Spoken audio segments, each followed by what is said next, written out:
फाहा। अफसाना निगार सादत हसन मंटो।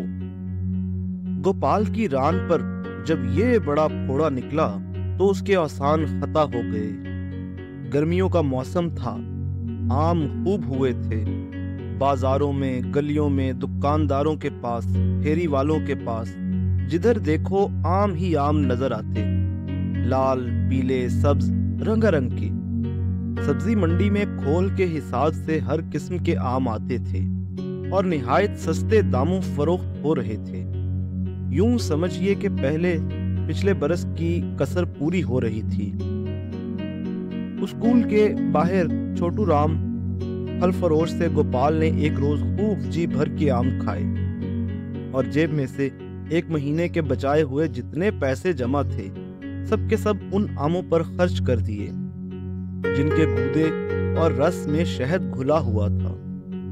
उस रोज छुट्टी के वक्त आम खाने के बाद उंगलियां चाटते हुए गोपाल को स्कूल के हलवाई से दूध की लस्सी पीने का ख्याल आया था और इस ख्याल को अमली जामा पहनाने की खातिर उसने गंडाराम हलवाई से पाव भर दूध की लस्सी बनाने को कहा भी था, मगर हलवाई ने ये कहकर इनकार कर दिया था, बाबू गोपाल, पहला हिसाब चुका दो तो और उधार दूंगा, वरना नहीं। गोपाल ने अगर आम ना खाए होते या अगर उसकी जेब में थोड़े बहुत पैसे होते तो वहीं खड़े खड़े गंडाराम का हिसाब चुका देता और कुछ नहीं तो नकद दाम देकर लस्सी का वो गिलास ले लेता जिसमें बर्फ का टुकड़ा डुबकियां लगा रहा था और जिसे हलवाई ने बुरा सा मुंह बनाकर अपने पीछे लोहे के थाल पर रख दिया था। मगर गोपाल कुछ भी न कर सका और उसका नतीजा ये हुआ कि चौथे रोज उसकी रान पर ये बड़ा फोड़ा निकल आया और 3-4 रोज तक उभरता रहा। गोपाल के आसान खता हो गए। उसकी समझ में ना आता था कि क्या करे। वो फोड़े से इतना परेशान नहीं था जितना उसके दर्द से, और सबसे बड़ी मुसीबत ये थी कि फोड़ा दिन ब दिन लाल होता चला जा रहा था और उसके मुंह पर बदन की झिल्ली फटना शुरू हो गई थी। बाज औकात गोपाल को ये मालूम होता कि फोड़े के अंदर कोई हंडिया उबल रही है और उसके अंदर सब कुछ एक ही उबाल में निकलना चाहता है। ये चीज उसे बहुत परेशान कर रही थी और फोड़े की जिसामत देखकर एक मर्तबा तो ऐसे लगा कि उसकी जेब में से कांच की गोली निकलकर उसकी रान में घुस गई है। गोपाल ने घर में फोड़े की बाबत किसी से जिक्र न किया। वो जानता था कि अगर पिताजी को उसका पता चल गया तो वो अपने थाने की मक्खियों का सारा गुस्सा उसी पर निकालेंगे और बहुत मुमकिन है कि वो उसे उस छड़ी से पीटना शुरू कर दें जो थोड़े रोज हुए गिरधारी वकील के मुंशी ने वजीराबाद से उन्हें तोहफे के तौर पर लाकर दी थी। माँ का मिजाज भी कम गर्म न था। वो अगर उसे आम खाने के जुर्म की सजा न देती तो इस गलती पर उसके कान खींच खींच कर जरूर लाल कर देती कि उसने घर के बाहर अकेले अकेले आम क्यों उड़ाए। उसकी माँ का उसूल था कि गोपाल, अगर तुझे जहर भी खाना हो तो घर में खाना। गोपाल अच्छी तरह जानता था कि इस उसूल के पीछे उसकी माँ की सिर्फ ये ख्वाहिश थी कि गोपाल के मुंह के साथ उसका मुंह भी चलता रहे।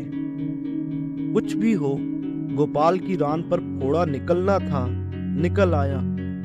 इसका बायस जहां तक गोपाल समझ सका था वही आम थे। उसने फोड़े की बाबत घर में किसी से जिक्र न किया था।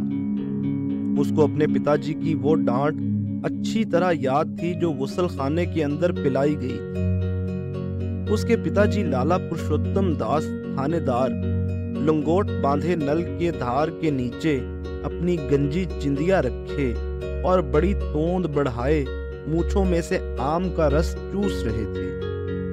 सामने बाल्टी में 1 दर्जन के करीब आम पड़े थे जो उन्होंने सुबह सवेरे एक ठेले वाले से उसका चालान काट कर हासिल किए थे। गोपाल बाप की पीठ मल रहा था और मैल की मरोड़ियां बना रहा था।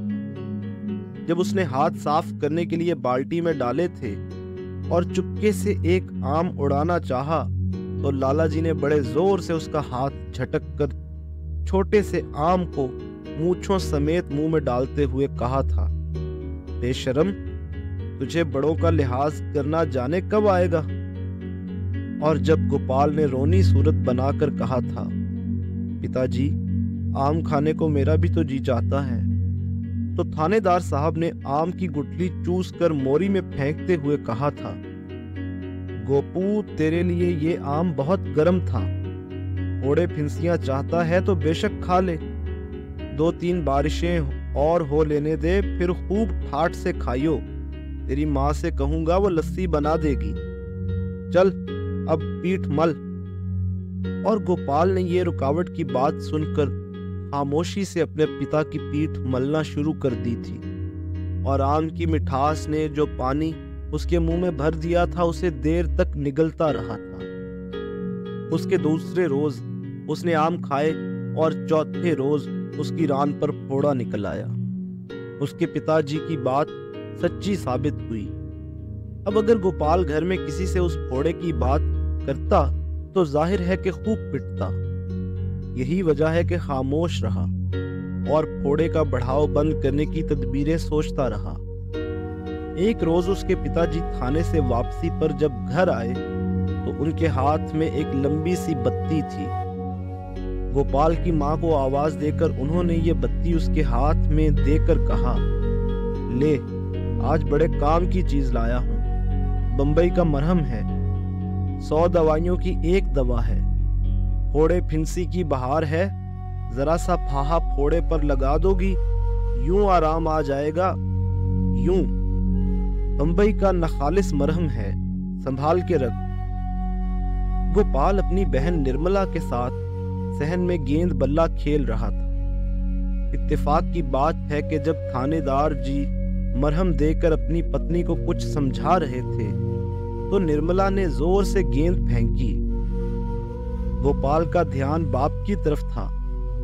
गेंद फोड़े पर जोर से लगी। गोपाल बिलबिला उठा, लेकिन दर्द को अंदर ही अंदर पी गया। वो स्कूल में मास्टर हरी राम के मशहूर वैद की मार खाकर दर्द सहने का आदी हो चुका था। उधर गोपाल के फोड़े पर गेंद लगी, इधर उसके बाप की आवाज बुलंद हुई, जरा सा फाहे पर लेप लगाकर दे दोगी, यूं आराम आ जाएगा, यूं। और यूं के साथ उसके बाप की चुटकी ने गोया गोपाल के सोए हुए दिमाग की चुटकी भर ली। उसको अपने दर्द का इलाज मालूम हो गया। उसकी माँ ने मरहम की बत्ती सामने दालान में सिलाई की पिटारी में रख दी। गोपाल को अच्छी तरह मालूम था कि उसकी माँ आमतौर पर सिलाई की पिटारी ही में सब संभालने वाली चीजें रखा करती हैं। सबसे ज्यादा संभालने वाली चीज वो मोचना था जिससे उसकी माँ हर 10वें-15वें रोज अपने तंग माथे के बाल साफ किया करती थी। ये बिला शक व शुबा सिलाई की पिटारी में उस पुड़िया समेत मौजूद था जिसमें कोयलों की सफेद राख जमा रहती थी, जो उसकी माँ बाल नोच कर माथे पर लगाया करती थी। ताहम गोपाल ने अपना इत्मीनान करने के लिए गेंद दालान में फेंक दी और उसको पलंग के नीचे से निकालते हुए अपनी माँ को सिलाई की पिटारी में मरहम रखते देख लिया। दोपहर को उसने अपनी बहन निर्मला को साथ मिलाकर छोटी कैंची, जिससे उसका बाप उंगलियों के नाखून काटता था, मरहम की बत्ती और अपने बाप के पाजामे से बचा हुआ लट्ठे का वो टुकड़ा हासिल कर लिया जिससे उसकी माँ एक और टुकड़े को साथ मिलाकर शलवार की मियानी बनाना चाहती थी। दोनों ये चीजें लेकर ऊपर कोठे पर चले गए और बरसाती के नीचे कोयलों की बोरियों के पास बैठ गए। निर्मला ने जब अपनी जेब से लट्ठे का टुकड़ा निकालकर अपनी रान पर शलवार के फिसलते हुए रेशमी कपड़े पर फैला दिया तो गोपाल की तरफ अपनी नाचती हुई आंखों से देखा और उस वक्त ऐसा मालूम हुआ कि 11 बरस की ये कम सिन लड़की, जो दरियाई सरकंडे की तरह नाजुक और लचकीली थी, एक बहुत बड़े काम के लिए अपने आप को तैयार कर रही है। उसका नन्हा सा दिल, जो उस वक्त तक सिर्फ माँ बाप की झिड़कियों और अपनी गुड़ियों के मैले होते हुए चेहरों की फिक्र से धड़का करता था, अब अपने भाई की रान पर फोड़ा देखने के ख्याल से धड़क रहा था। उसके कान की लौएं लाल और गर्म हो गई थीं। गोपाल ने घर में अपने फोड़े की बाबत किसी से जिक्र न किया था, लेकिन अब उसे निर्मला को सारी बात सुनाना पड़ी कि किस तरह उसने चोरी चोरी आम खाए और लस्सी पीना भूल गया और उसकी रान पर पैसे के बराबर फोड़ा निकल आया। जब उसने अपनी राम कहानी सुनाकर निर्मला से राजदाराना लहजे में कहा था, देख निर्मला, घर में ये बात किसी से न कही हो, तो निर्मला ने बड़ी मतीन सूरत बनाकर जवाब दिया था कि मैं पागल थोड़ी हूं। गोपाल को यकीन था कि निर्मला ये बात अपने तक ही रखेगी। चुनाचे उसने पाजामे को ऊपर अड़स लिया। निर्मला का दिल धक धक करने लगा। जब गोपाल ने बैठकर अपना फोड़ा दिखाया और निर्मला ने दूर ही से अपनी उंगली से उसे छुआ, तो उसके बदन पर एक झुरझुरी सी तारी हो गई। सी सी करते हुए उसने उभरे लाल फोड़े की तरफ देखा और कहा, इतना लाल है, अभी तो और होगा। गोपाल ने अपने मर्दाना हौसले का इजहार करते हुए जवाब दिया। निर्मला ने हैरत से कहा, सच? अभी तो कुछ लाल नहीं है। जो फोड़ा मैंने चिरंजी के मुंह पर देखा है वो इससे कहीं ज्यादा बड़ा और लाल था। गोपाल ने फोड़े पर 2 उंगलियां फेरी। तू अभी और बढ़ेगा? निर्मला आगे सिरक आई। क्या पता है, अभी तो और बढ़ता चला जा रहा है। गोपाल ने जेब में से मरहम की बत्ती निकालकर कहा। निर्मला सहम सी गई। उस मरहम से तो आराम आ जाएगा ना? गोपाल ने बत्ती के एक सिरे पर से कागज की तह जुदा की और अस्बात में सर हिला दिया। उसका फाहा लगाने ही से फट जाएगा। फट जाएगा। निर्मला को ऐसा मालूम हुआ कि उसके कान के पास रबड़ का गुब्बारा फट गया है। उसका दिल धक से रह गया और उसके अंदर जो कुछ है फूट बहेगा। गोपाल ने मरहम को उंगली पर लगाते हुए कहा। निर्मला का गुलाबी रंग अब बंबई के मरहम की तरह पीला पड़ गया था। उसने धड़कते हुए दिल से पूछा, मगर ये फोड़े क्यों निकलते हैं भैया? गरम चीजें खाने से। गोपाल ने एक माहिर तबीब के से अंदाज में जवाब दिया। निर्मला को वो 2 अंडे याद आ गए जो उसने 2 माह पहले खाए थे। वो कुछ सोचने लगी। गोपाल और निर्मला के दरमियान चंद बातें और हुईं। उसके बाद वो असली काम की तरफ मुतवज्जे हुए। निर्मला ने लट्ठे का एक गोल फाहा काटा बड़ी नफासत से। ये रुपए के बराबर था और उसकी गोलाई में मजाल है जरा सा नक्स भी हो।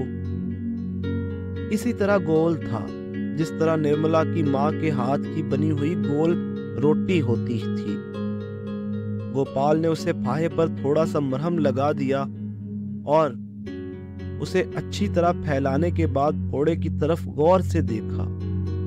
निर्मला गोपाल के ऊपर झुकी हुई थी और गोपाल की हर हरकत को बड़ी दिलचस्पी से देख रही थी। गोपाल ने जब फाहा अपने फोड़े के ऊपर जमा दिया तो वो कांप गई, जैसे उसके बदन पर किसी ने बर्फ का टुकड़ा रख दिया है। अब आराम आ जाएगा ना? निर्मला ने नीम सवालिया अंदाज में कहा। गोपाल जवाब देने भी ना पाया था कि बरसाती के बराबर वाली सीढ़ियों पर किसी के चढ़ने की आवाज सुनाई दी। ये उनकी माँ थी जो गालिबन कोयले लेने के लिए आ रही थी। गोपाल और निर्मला ने बैक वक्त एक दूसरे के चेहरे की तरफ देखा और कुछ कहे सुने बगैर सब चीजें इकट्ठी करके उस पुराने संदूक के पीछे छुपा दी जहां उनकी बिल्ली सुंदरी बच्चे दिया करती थी, और चुपके से भाग गए। यहां से भागकर गोपाल नीचे गया तो उसके बाप ने उसे बाहर फालूदा लाने के लिए भेज दिया। जब वापस आया तो उसे गली में निर्मला मिली। फालूदे का गिलास उसके हवाले करके वो चिरंजी के घर चला गया और इस तरह उन चीजों को अपनी जगह पर रखना भूल गया जो माँ के अचानक आ जाने से उसने और निर्मला ने संदूक के पीछे छुपा दी थी। चिरंजी के यहाँ वो देर तक ताश खेलता रहा।